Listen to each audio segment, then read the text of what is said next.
Hey, what's going on, guys? Good morning. It's Antonio with AMA Fishing. Today we're gonna go and try some different things that I haven't done in a while. So like top water.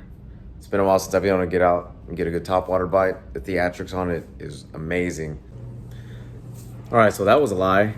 We got on there on the water, and man, they weren't having it with top water. They weren't having it with any soft plastic that I was throwing, except for my go-to that you guys saw if you watched my last video, which has been the Dirty Stank, has been the Z-Man, the right stuff on the Texas Side Jig Head. Was the one that finally come through. I mean, I spent all day throwing everything, and that is not what they wanted. If you want to see how I rig it, just stay tuned for later on in the video, and I'm going to show you there. Little quick recap. We got there.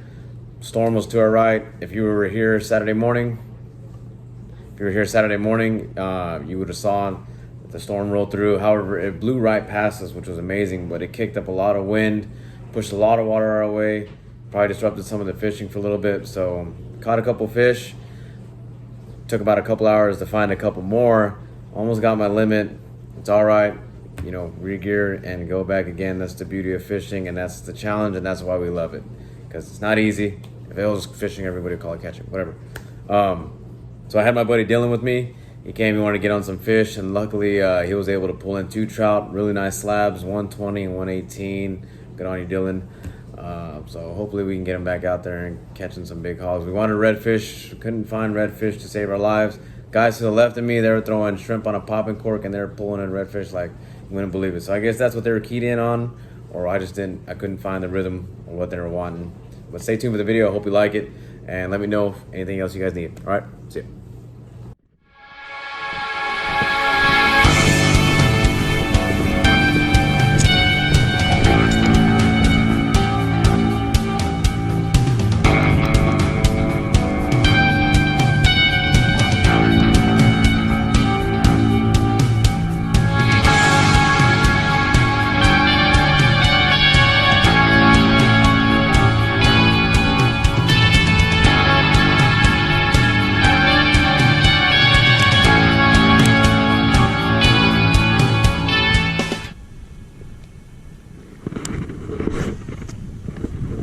That's top water weather now.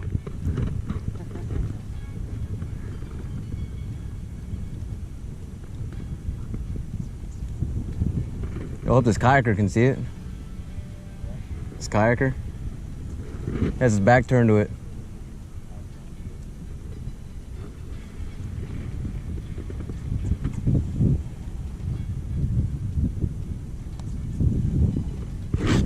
There we go.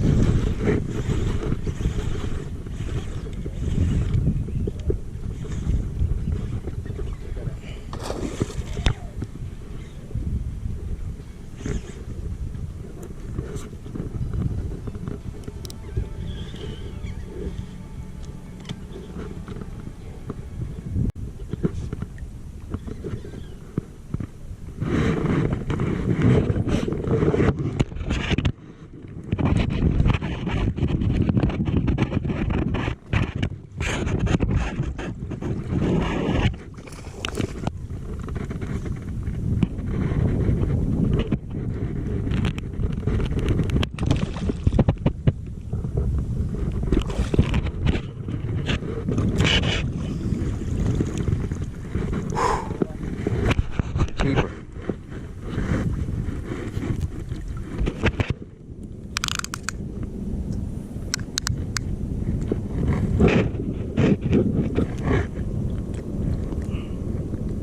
Oh yeah, 16. Got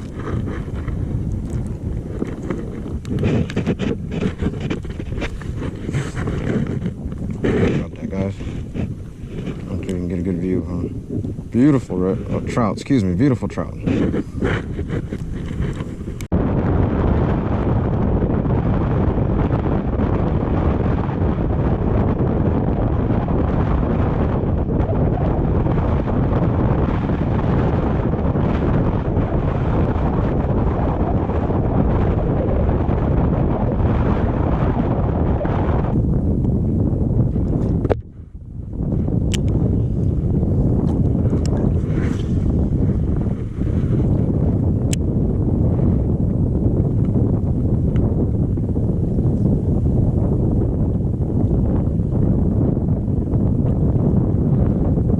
happy.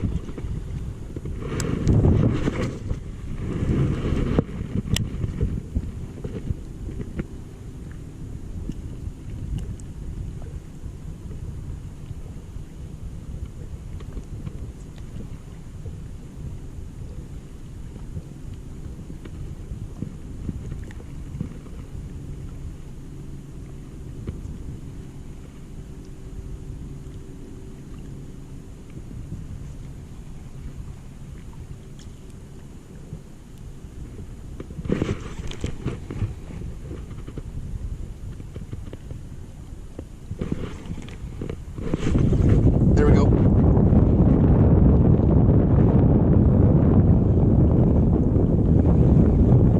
Hey, let it sit at the bottom for a little bit.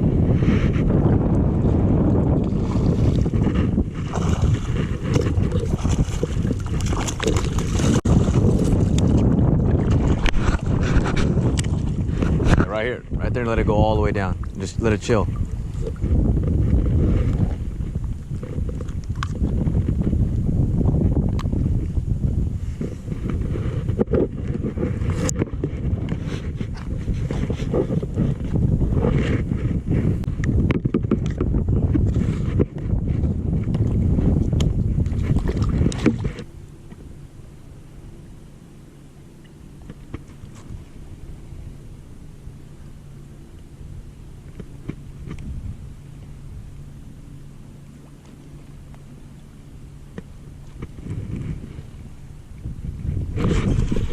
There we go.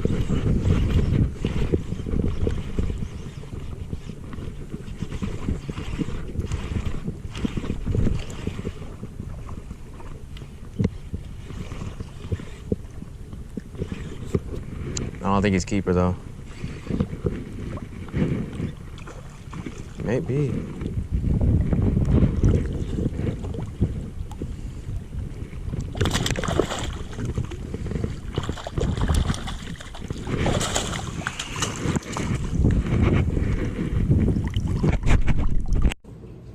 And by that time you realize what happened, and I ran out of battery. So I'm in the process of getting a couple more batteries for you. I'm sorry you guys, that was kind of a weird ending, but I got that last fish in, and then after that it just went dead.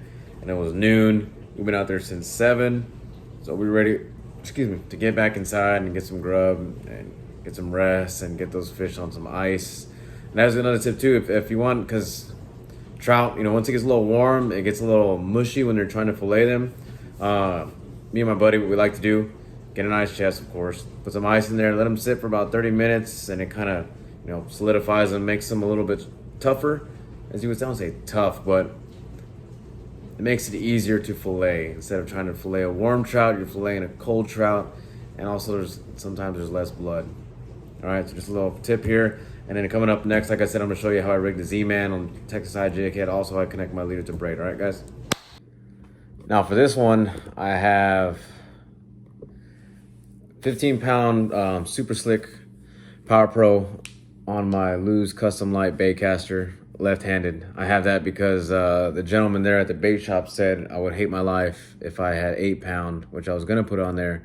If for some reason, I got a bird's nest and it sliced all the way through, I would not be able to get it out. So I said, okay. He said he could be able to get, because I guess it's thinner profile with the Super Slick, so he was able to get 15-pound on there, I think at 120 yards, which is amazing. So you always have, this is when I first bought last year, 20-pound fluorocarbon that does the job for me. So usually I go from all the way arm, all the way up to about shoulder length. That's usually good enough, that way I don't slip it through the guides. Take your snips, cut it. And now to tie on. I usually use a uni knot, so let me see if I can flip this around now. Now let me know if you can keep up, or if you need me to, hopefully you can slow it down. So here, always do this, put braid in my left hand, leader in my right. Now you just make a little cross like that. Pinch it. And then you just grab your braid in your left hand. Put it together. Now you go under and through 3 times.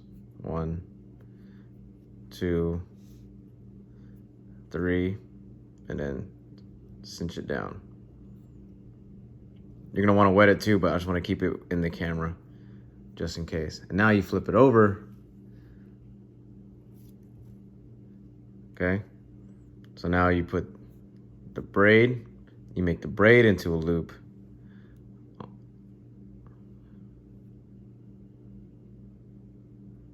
Onto the leader like so, and the same thing, under and through the hole. Oh, I missed it there because I'm trying to look through the camera. 1. All right, come on. 2.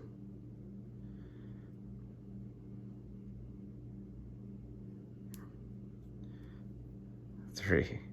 All right, pull that down. Now you're gonna wanna wet the middle. All you're gonna do is pull this tight. Bam.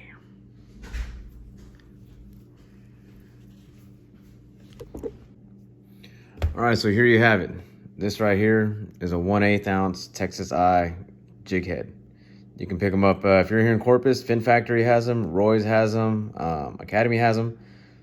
Made by Z-Man. See, so they have this hook here, and I guess you Texas rig them, and then you have this eye here, and it has a little swivel. Now this helps too when I'm catching trout, because I believe it's a little fishing theory here. It's hard for them to throw the hook because you get this extra swivel here. So the way to rig this, and this is a 5-inch jerk shad called the Right Stuff. I'm pretty sure you can use new penny or stuff like that, but this is the one that I like for that darker tea-colored water, stained. And then, yeah, so it's been doing the trick for the trout.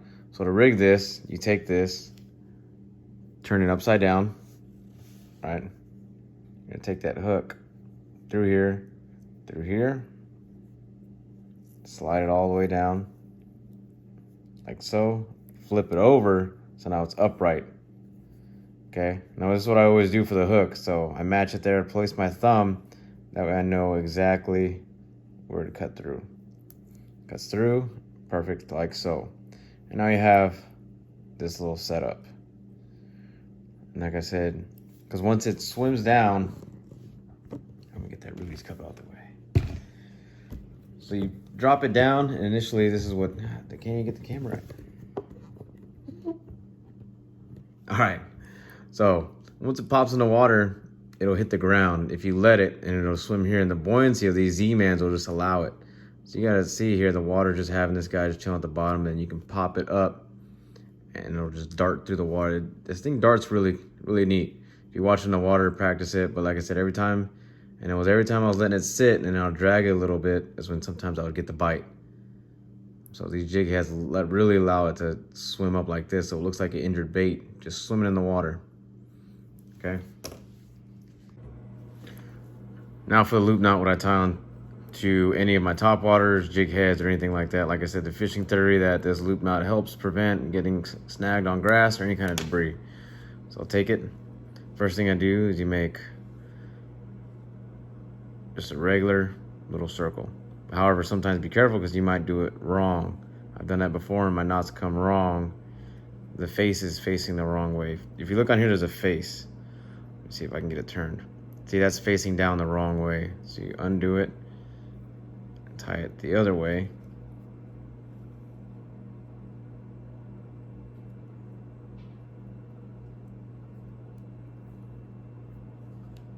Let's see. There we go, that's better. So you can see now, if you look, this face is looking kind of down that way, where my left thumb is. See how it's looking down? Now you know you have the right. And you want to pull it so it's about that big. Slip it through. Let me see. Slip it through here. Pull it till it gets to there. Now you're going to take this tag end, and as the face is looking down, you're going to slip it through there. Okay? Pull it through. Now you're going to go around 4 times. So 1, 2, 3, 4. On the 4th one, you're going to go down to the top of the face now. Okay? And then pull taut. That's when you're at the wet, and then use your teeth to cinch it down.